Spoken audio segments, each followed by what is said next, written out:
अपने प्यारे से लेक्चर को और आप सभी का स्वागत है एसपीएससी जेईई नीट के प्यारे से प्लेटफॉर्म में। और अभी तक हम कर चुके हैं ऑर्गेनिक केमिस्ट्री के 4 लेक्चर और आज होने वाला है lecture number 5 international union pure and apply chemistry का IUPAC का लेक्चर नंबर 5। चलिए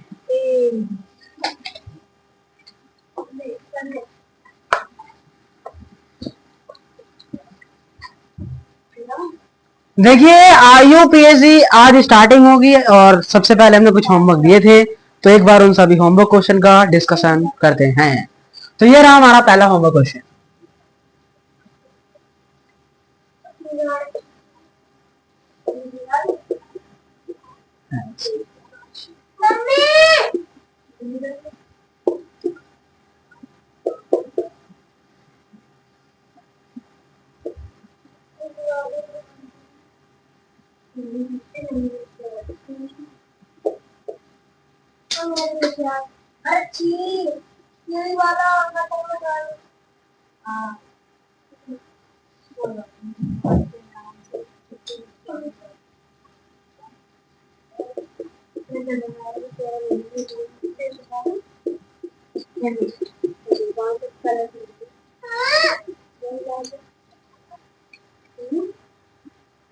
बाप रे,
देखिए हमने होमवर्क क्वेश्चन दिए थे और इसमें क्या बताना था कि कितने फंक्शनल ग्रुप आपको नजर आ रहे हैं।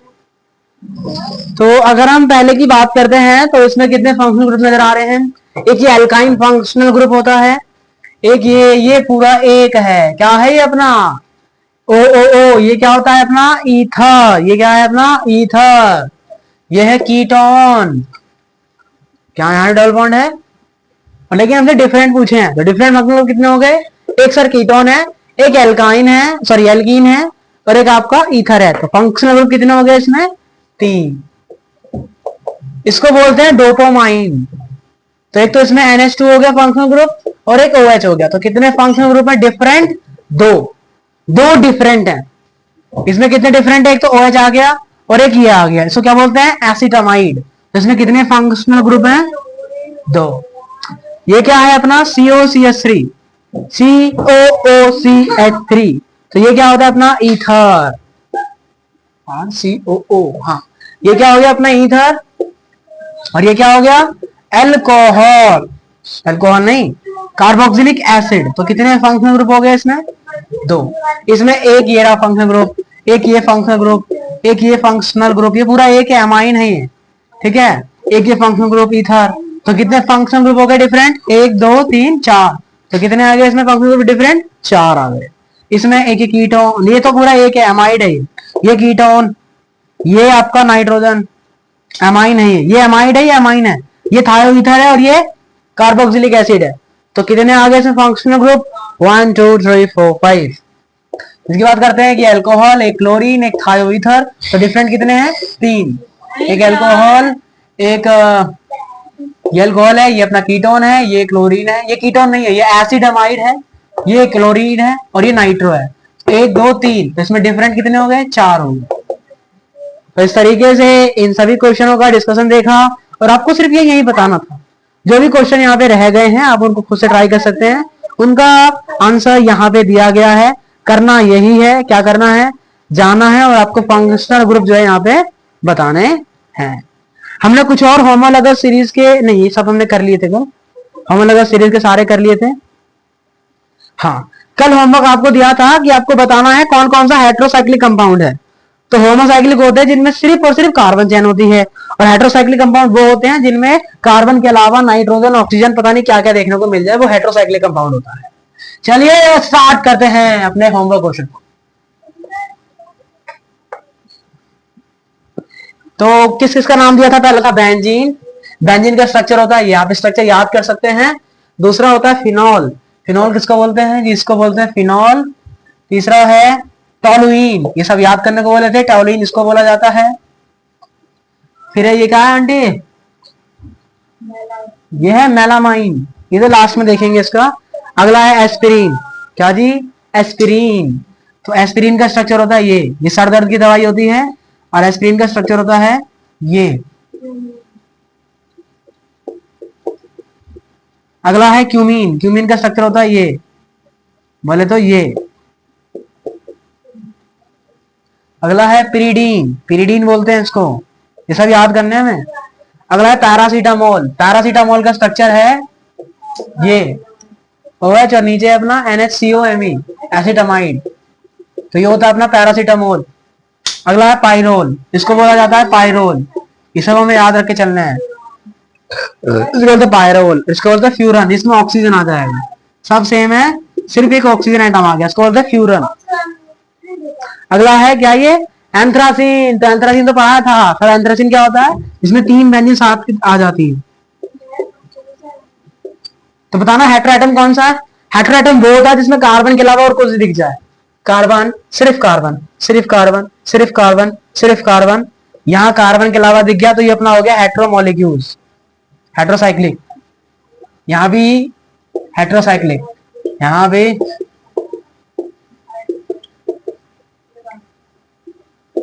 तो ये सारे होमवर्क डिस्कशन था जो कि यहाँ पे पूर्ण तरीके से हो गया है।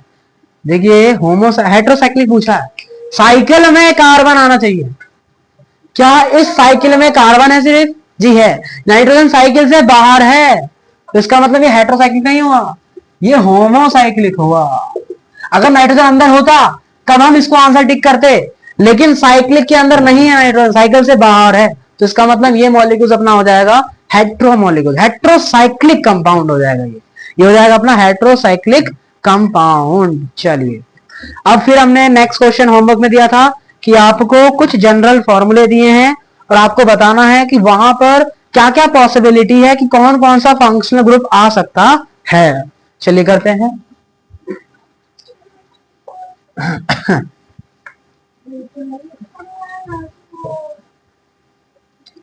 पहला है ये, तो सोचिए इसमें क्या क्या आ सकता है सर? सिंगल ऑक्सीजन है, सिंगल ऑक्सीजन है और ये एल्कीन है। एल्कीन है, सिंगल ऑक्सीजन है, मतलब डबल बॉन्ड ओ नहीं आना चाहिए। डबल बॉन्ड ओ आएगा तो ये +2 में से एक हट जाएगा। सर सिंगल ओ किस में आती है? सिंगल ओ आती है हमारी एल्कोहल में। एल्कोहल में सिंगल बॉन्ड होता है। और दूसरा हो गया अपना ईथर। ईथर में क्या आता है? ओ आता है। तो इसका मतलब ये क्या हो गया? इसमें या तो एल्कोहल हो सकता है या तो इसमें अपना ईथर हो सकता है। अगला है ये CnH2nO। सर इसका मतलब क्या है कि फॉर्मूला होता है 2n+2, लेकिन 2 हट गया, मतलब इसमें से एक ड्यू कम हो गई। इसका मतलब जो ऑक्सीजन है वो कितना बॉन्ड बना रहा है? Double bond. Double bond ketone बनाता है, डबल बॉन्ड कार्बोक्सिलिक एसिड भी बनाता है, डबल बॉन्ड एल्डिहाइड भी बनाता है, एसिड एनहाइड्राइड भी बनाता है। ये तो होता है अपना एसिड एनहाइड्राइड। नहीं, एसिड एनहाइड नहीं लेंगे इसमें, एसिड एनहाइड्राइड में तो वो ज्यादा हो जाएंगे। ठीक है, तो ये सारी पॉसिबिलिटीज हमें इसमें देखने को मिलेगी। और कोई कोई दो भी हो सकते हैं, जैसे ईथर अल्कोहल हो जाए, ईथर भी हो जाए, अल्कोहल भी हो जाए, है ना। और बाकी के दो होमवर्क में वो कल डिस्कशन करेंगे उनका। चलिए अगला क्वेश्चन, आपको ड्यू दी गई है और आपको बताना है कौन कौन से स्ट्रक्चर पॉसिबल है।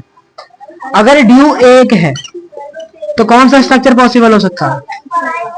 क्या पूछा है हमसे, क्या पॉसिबल हो सकता है? तो एक रिंग हो सकती है, और वो रिंग कितनी भी बड़ी हो सकती है, क्या मतलब, या फिर एक डबल बॉन्ड हो सकता है, तो एक ड्यू का मतलब यही होगा। दूसरा, अगर ड्यू का वैल्यू 2 हो, अगर ड्यू 2 होगा तो 2 डबल बॉन्ड हो सकते हैं, या एक ट्रिपल बॉन्ड हो जाए, या 2 रिंग हो जाए। तो ये सब हमें किसमें देखने को मिलेगा? ड्यू में। या क्या हो जाए, एक डबल बॉन्ड और एक रिंग, तो भी हमें ड्यू क्या देखने को मिलेगा? 2 देखने को मिलेगा। अगर ड्यू 3 हो जाए तो क्या हो सकता है? तीनों डबल बॉन्ड हो जाए, 2 triple bond, sorry 2 double bond, एक ट्रिपल बॉन्ड और एक डबल बॉन्ड हो जाए, या फिर एक डबल बॉन्ड 2 रिंग हो जाए, या फिर 2 डबल बॉन्ड 1 रिंग हो जाए, या तीनों रिंग हो जाए। तो ये सारी पॉसिबिलिटीज है जो कि यहाँ पे हो सकती है। एक पॉसिबिलिटी और है, एक रिंग और एक ट्रिपल बॉन्ड हो जाए। तो अगर ड्यू 3 होगा तो ये सारी पॉसिबिलिटी हमें देखने को मिली। सोचना था, और सोचने के लिए होमवर्क भी दिया था और दिन भी दिए थे। चलिए अगला बढ़ते हैं और अगला क्वेश्चन करते हैं। अगला क्वेश्चन कह रहा है, अगर ड्यू 4 हो जाए तो क्या होगा? देखिए ड्यू 4 होने का मतलब 4 डबल बॉन्ड, या 3 डबल बॉन्ड, नहीं 2 डबल बॉन्ड और एक ट्रिपल बॉन्ड, या फिर एक डबल बॉन्ड 2 ट्रिपल बॉन्ड, ऐसा पॉसिबल हो सकता है। या फिर क्या हो जाए, देखो 2 ट्रिपल बॉन्ड हो गए तो काम तो यही खत्म हो जाएगा। फिर एक ट्रिपल बॉन्ड का मतलब होता है 2 ड्यू, और 2 डबल बॉन्ड का मतलब होता है 2 ड्यू, मतलब 4 ड्यू हो गई। 2 ट्रिपल बॉन्ड का मतलब है 4 ड्यू, तो इसका मतलब यहाँ पे एक डबल बॉन्ड नहीं आएगा, सिर्फ 2 ट्रिपल बॉन्ड ही आएगा। नाउ नेक्स्ट रिंग देख लीजिए। हो सकता है 4 रिंग आ जाए, या ऐसे कर लो 3 डबल बॉन्ड आ जाए, 1 रिंग आ जाए, 2 डबल बॉन्ड आ जाए, 2 रिंग आ जाए, 1 डबल बॉन्ड आ जाए, 3 रिंग आ जाए, या 1 रिंग आ जाए और 2 रिंग आ जाए, 1 ट्रिपल बॉन्ड आ जाए। एक ट्रिपल बॉन्ड का 2 ड्यू और 1 रिंग का मतलब 2 रिंग का 2 ड्यू। या पॉसिबल है कितने रिंग आ जाए? 4 रिंग आ जाए। तो इस तरीके से टोटल 1 2 3 4 5 6 7 8 पॉसिबिलिटी हमें यहाँ पे देखने को मिलेगी। क्या और कोई पॉसिबिलिटी है? जी है, डबल बॉन्ड भी आ जाए, ट्रिपल बॉन्ड भी आ जाए और रिंग भी आ जाए। मान लिया एक डबल बॉन्ड आ गया, एक ट्रिपल बॉन्ड आ गया और एक रिंग आ गया, तो भी अपना कितना ड्यू हो जाएगा? 4 ड्यू हमें यहाँ पे देखने को मिलेगा। टोटल पॉसिबिलिटी कितनी हो गई? 3 2 5 और 4 9, और यहाँ भी हमें 9 पॉसिबिलिटी देखने को मिल रही है। तो इन क्वेश्चन में सिर्फ यही करना था। क्या करना था अपने को? ड्यू देख के ये बताना था कि पॉसिबिलिटी क्या है। तो कल का होमवर्क कम था और वो सारा होमवर्क क्वेश्चन का डिस्कशन हमने यहाँ पे कर लिया है। चलिए आगे बढ़ते हैं। तो अब हम पढ़ेंगे अपना आईयूपीएससी, और आईयूपीएससी में हमने कल एक रूल सीखा था, FML। सबसे पहले हम प्रायोरिटी देते हैं फंक्शनल ग्रुप को, फिर प्रायोरिटी देते हैं मल्टी बॉन्ड को, फिर प्रायोरिटी देते हैं लॉन्गेस्ट चेन को, फिर प्रायोरिटी देते हैं साइड चेन को, और सबसे लास्ट में लेते हैं अपना अल्फाबेटिकल ऑर्डर। तो ये सारी कंडीशन के बाद हम अपना जो है यहाँ पे आंसर करते हैं। चलो अब हम सबसे पहले सीखेंगे कि सिलेक्शन कैसे किया जाता है। सबसे पहले सीखेंगे कि सिलेक्शन कैसे किया जाता है। तो देख लीजिए हमारे पास, सीखिए आईयूपीएससी करते समय आपको चैन कौन सी चुननी है।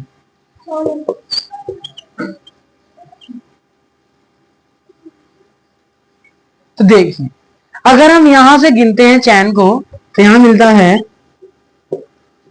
6 कार्बन, और अगर मैं यहां से गिनूं तो यहां से मिलते हैं 9 कार्बन। अगर मैं यहां से गिनूं चैन को तो मिलते हैं 7 कार्बन।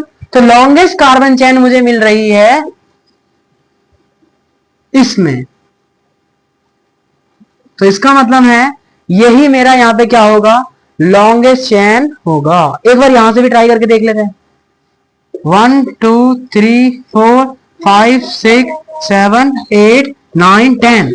सर यहां से 9 मिल रही है, यहां से 10 मिल रही है, तो बड़ी सर ये वाली है, तो ये वाला क्या हो जाएगा यहाँ पे गलत।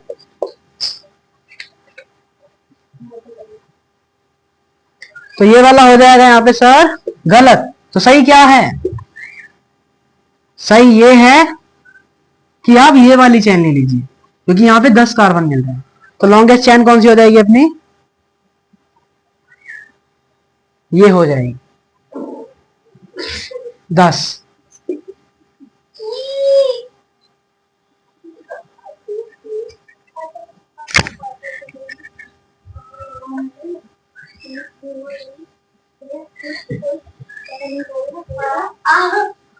अब अपना अगला क्वेश्चन है,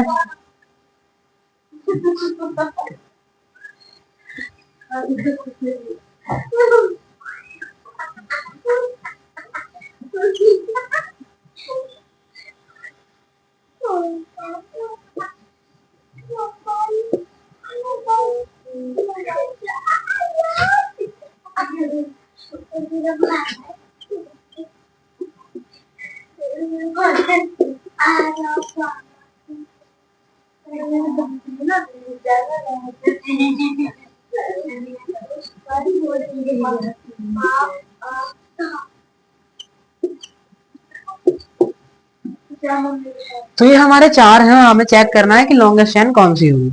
अगर मैं इसको गिनता हूं तो 1 2 3 4 5 6 7 8 9 10 11 12। यहां से गिनते हैं 1 2 3 4 5 6 7 8 9 10 11 12 13। यहां से गिनते हैं 1 2 3 4 5 6 7 8 9 10। तो सर लॉन्गेस्ट चेन ये वाली होगी, तो जो मैं चेन का सिलेक्शन होगा वो इससे करूंगा। सर यहां चेक करिए, 1 2 3 4 5, यहां से मुझे 5 मिल रहे हैं। इस वाले से करूं तो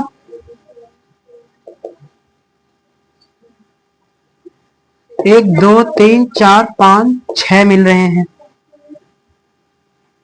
यहां से करूं तो 1 2 3 मिल रहे हैं। तो बड़ा किस में मिल रहा है सर, इस वाले मिल रहा है। तो यहाँ पे लॉन्गेस्ट चेन होगी मेरी ये। इसको करते हैं तो 2 कार्बन 3 कार्बन 4 5 6 7, 1 2 3 4 5 6। तो लॉन्गेस्ट चेन हो जाएगी मेरी ये वाली। और यहाँ पे 2 चेन भी मिल रही है तो बेस्ट है। ये वाला करते हैं, 1 2 3 4 5 6 7 8, 1 2 3 4 5, 1 2 3 4 5 6 7 8 9 10 11, 1 2 3 4 5 6 7 8 9 10 11 12 13, 1 2 3 4 5 6 7 8 9 10 11 12 13 14 15। तो सर सबसे ज्यादा जो कार्बन मिल रहे हैं वो यहां से लेकर यहां तक मिल रहे हैं, तो हमारी चैन ये वाली होनी चाहिए।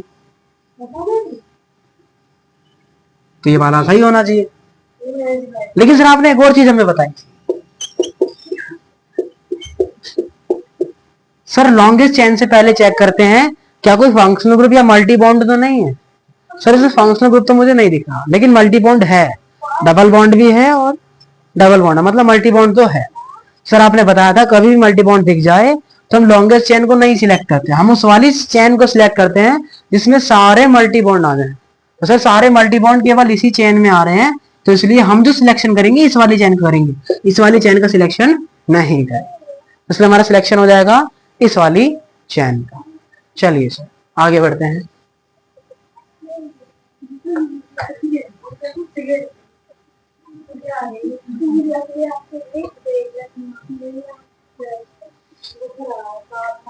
एक क्वेश्चन ये है,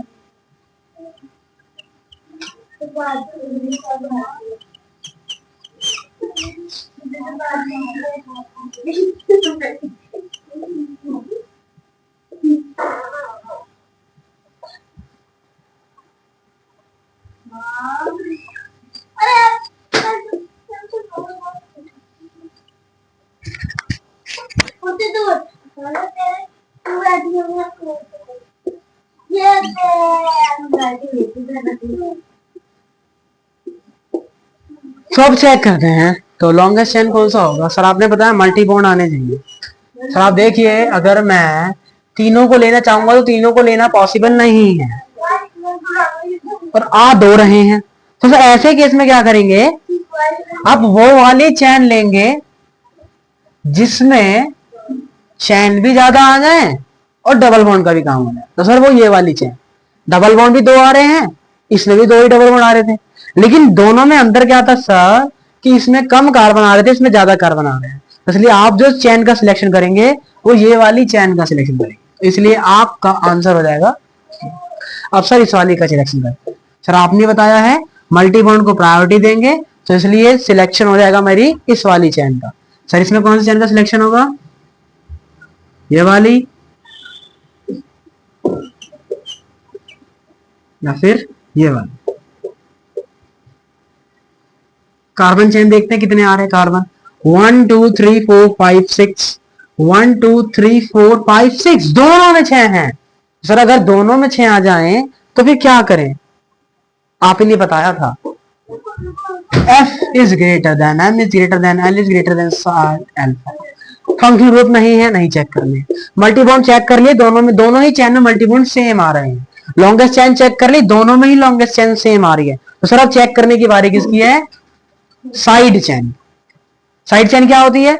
मेन चैन को छोड़ के जो भी बचता है उसको कचरा साइड चैन कहते हैं।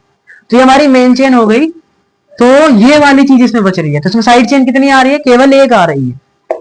लेकिन जब हम इसको साइड चेन लेते हैं, जब इसको लॉन्गेस्ट चेन लेते हैं, तो यहाँ पे जो साइड चेन आ रही है वो एक तो ये आ रही है और एक ये आ रही है। सर जिसमें नंबर ऑफ साइड चेन ज्यादा होगी वही मेरी नंबरिंग होगी। तो यहाँ पे साइड चेन एक आ रही है, यहाँ पे साइड चेन दो आ रही है, तो सर इसका मतलब है कि यहाँ पर लॉन्गेस्ट जो चैन होगी वो मेरी ये वाली होगी, ये वाली नहीं। तो ऐसे केसेस में आपको वो वाली चैन चुननी है जिसमें साइड चेन ज्यादा आए। अरे समझ आ गया होगा। चलिए आगे बढ़ते हैं और अगला करते हैं।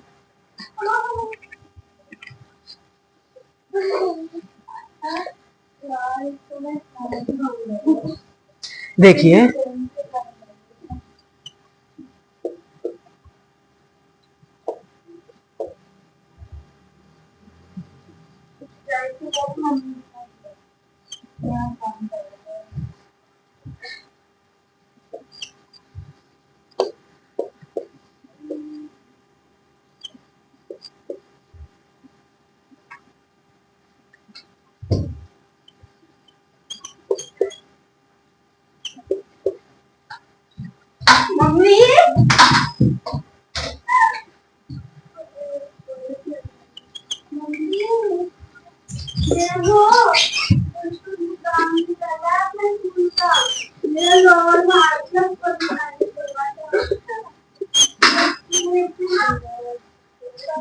मम्मी बता नहीं रही है।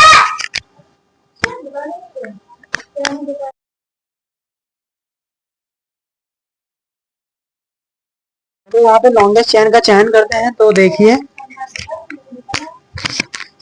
Sorry for noise. तो सबसे ज्यादा मल्टी बॉन्ड सर इसमें आ रहे हैं। बिना सोचे समझे आप इसी को लॉन्गेस्ट चैन टिक कर दीजिए, क्योंकि उसमें तो अपने कितने आ रहे थे? दो ही आ रहे थे। तो चलिए नहीं, एक सेकंड चेक करेंगे। अगर हम इसको ले लें सर, इसमें भी अपने 3 आ रहे हैं। अब चेक करते हैं कितने कार्बन आ रहे हैं। 1 9 3 4 5 6 7 8, 1 9 3 4 5 6 7 8। सर दोनों में सेम आ गए, तो अब आप किसको चुनोगे? इसमें साइड चेन ज्यादा आएगी। सर नीचे वाली अगर मैं लेता हूँ तो इसमें 2 साइड चेन आ रही है, तो इसलिए मेरी नीचे वाली नंबरिंग सेम होगी, मतलब नीचे वाला सिलेक्शन सही होगा। ये वाली जो मैंने सिलेक्शन किया है ये सिलेक्शन मेरा हो जाएगा गलत, तो इसलिए मेरा सिलेक्शन हो जाएगा ये वाला सही। आपको ऐसे जो है यहाँ पे चेकिंग करनी है, चेन जो सिलेक्ट करनी है आपको ऐसे करना है। बहुत ये तो सबसे सिंपल है। 1 9 3 4 5 6 7, 1 2 3 4 5, 1 2 3 4 5 6 7, 1 2 3 4 5 6 7, सब जगह से 7 आ रहा है। अगर मैं ये वाली ले लूं 1 2 3 4 5 6 7, तो इसमें कितनी साइड चेन आ रही है? इसमें साइड चेन आ रही है 3, और ये वाली लेता हूं तो 2, तो इसका मतलब नंबरिंग मेरी ये वाली सही है, जिसमें साइड चेन ज्यादा आ रही है। इसको चेक करिए सर। सर देखिए ये होते हैं प्रतिस्थापी, और प्रतिस्थापी तो सबसे लास्ट में चेक किए जाते हैं, हमें इससे कोई मतलब नहीं है। हमें अभी किसको प्रायोरिटी देनी है? मल्टी बॉन्ड को।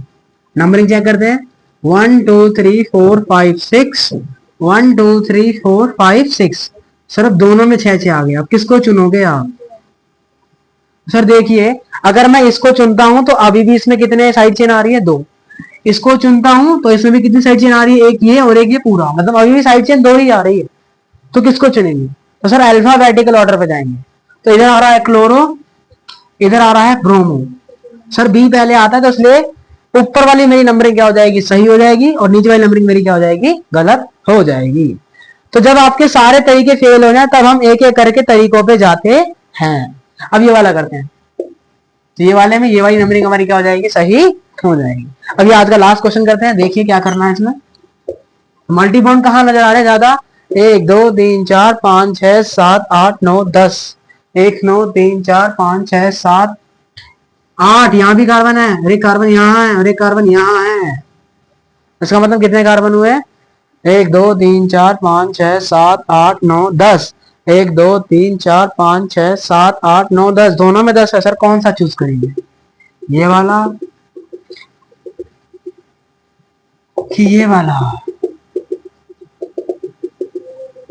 इसमें 2 डबल बॉन्ड आ रहे हैं, 3 डबल बॉन्ड आ रहे हैं, जबकि नीचे वाले में अपने 2 डबल बॉन्ड आ रहा है और 1 ट्रिपल बॉन्ड आ रहा है। तो बेसिकली यहाँ पर 3 मल्टी बॉन्ड है इस वाले में, और इस वाले में भी मल्टी बॉन्ड से चेक करना है, 3 मल्टी बॉन्ड है। इसमें भी उतने ही नंबर आ रहे हैं जितने इसमें नंबर आ रहे हैं। ये वाली चूज करता हूं तो भी एक ही साइड चेन आती है, ये वाली चूज करता हूं तो भी एक ही साइड चेन आती है। यहां भी एक साइड चेन है, यहां भी एक साइड चेन है। तो सर अब क्या चेक करा जाएगा? Alphabetical order. Sir alphabetical order किधर ज्यादा आ रहा है?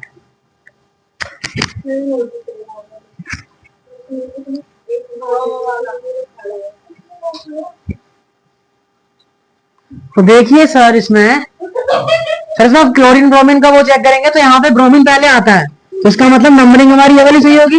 लेकिन ऐसा क्या है? गलत है, ऐसा नहीं होता। तो होगा क्या? क्योंकि सर देखिए मल्टी बॉन्ड अलग है।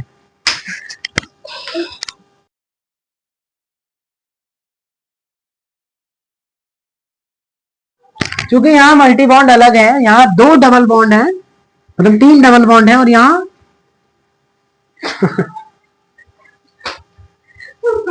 2 डबल बॉन्ड और 1 ट्रिपल बॉन्ड है। सर जो डबल बॉन्ड होता है इसको इन लिखते हैं और इसको आइन लिखते हैं। सर मल्टी बॉन्ड का नाम देखेंगे कि ब्रोमो है, और क्लोरो का नाम देखेंगे पहले? सर पहले मल्टी बॉन्ड का नाम देखेंगे, फिर साइड चेन का नाम देखेंगे। तो सर अगर मल्टी बॉन्ड का नाम पहले देखेंगे तो पहले ई आता है कि वाई आता है? पहले ई आता है। तो सर इसीलिए जो नंबरिंग होगी मेरी ऊपर वाली ही सही मानी जाएगी। क्यों मानी जाएगी? क्योंकि इस बार मल्टी बॉन्ड अलग अलग आ गए, एक में डबल थे, एक में ट्रिपल थे। तो डबल वाले में क्या था? इन आ रहा था, और इसमें आइन आ रहा था। तो आइन पहले आएगा कि इन पहले आएगा? सर इन पहले आएगा, तो इसीलिए मेरा ये वाला सही होगा। जबकि साइड चेन में पहले ये आता है, लेकिन मल्टी बॉन्ड पहले ये आता है। तो इसका मतलब है मल्टी बॉन्ड को प्रायोरिटी देते हैं, तो इसलिए अपना जो साइड चेन होगा वो ऊपर वाला होगा। तो इसलिए इसका जो सिलेक्शन होगा वो हम इससे करेंगे, और ये होगा एकदम टफेस्ट चीज। तो वो सब हमने यहाँ पे डिफाइन कर लिया है, और हमने सारे रूल पढ़ लिए हैं। एक बार उन रूल को दोहराते हैं और आज की क्लास का समापन करते हैं।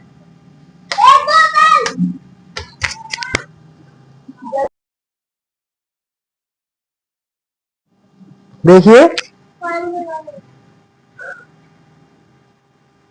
अब ऐसे ही कुछ क्वेश्चंस आपको दिए जाएंगे, आपको करने हैं। पहला रूल क्या कहता है? पहला रूल है boss rule. Least number is given to carbon of functional group. अगर आपको फंक्शनल ग्रुप नजर आ जाए, अगर आपको फंक्शनल ग्रुप दिख जाए, तो फंक्शनल ग्रुप को हमेशा सबसे कम नंबर देना है। दूसरा, आपको मल्टी बॉन्ड को कम नंबर देना है। तीसरा रूल कहता है लोएस्ट लॉकेंट और सब्स्टिट्यूएंट रूल, मतलब नंबर ऑफ सेट कम बनने चाहिए। तीसरा कहता है अल्फाबेटिकल ऑर्डर, आपको अल्फाबेटिकल ऑर्डर लगाना चाहिए। नेमिंग कैसे करते हैं, पहले सेकेंडरी प्रीफिक्स लिखेंगे, फिर प्राइमरी प्रीफिक्स लिखेंगे, फिर वर्ड रूट लिखेंगे, फिर प्राइमरी सफिक्स जाएगा और फिर सेकेंडरी सफिक्स आपको देखने को मिलेगा। तो कल जब इसका नंबरिंग करेंगे तब हम आपको यहाँ पे बता देंगे। आपको होमवर्क क्या दिया जाता है कि 1 से लेकर 20 तक के वर्ड रूट लिखने हैं कार्बन्स के, और इन सब के आपको नेचर बताने हैं। जो भी यहाँ पे बॉन्ड दिए गए हैं उन सब के आपको नेचर बताने हैं। और हम अपनी इस तैयारी को और इतने इस IUPAC के लेक्चर को और IUPAC की चीजों को बढ़ाते हैं। कल के लिए हम कल पढ़ेंगे अपने IUPAC के आगे लेक्चर्स को, और जो होमवर्क दिया वो करना ना भूलें। और आज की क्लास को इतने रखते हैं। आज हमने जाना कि आपको लॉन्गेस्ट चेन का चयन कैसे करना है, आपको किसको प्रायोरिटी देनी है, आपको रूल क्या कहलाता है, आपको FMLSA पे काम करना है और सारी IUPAC उसी से ही करनी है। तो हमारा लेक्चर 5 छोटा सा था, यहीं पे समाप्त करते हैं। मिलते हैं कल लेक्चर नंबर 6 में, और तब तक के लिए धन्यवाद। जय हिंद। जय भारत, जय जवान।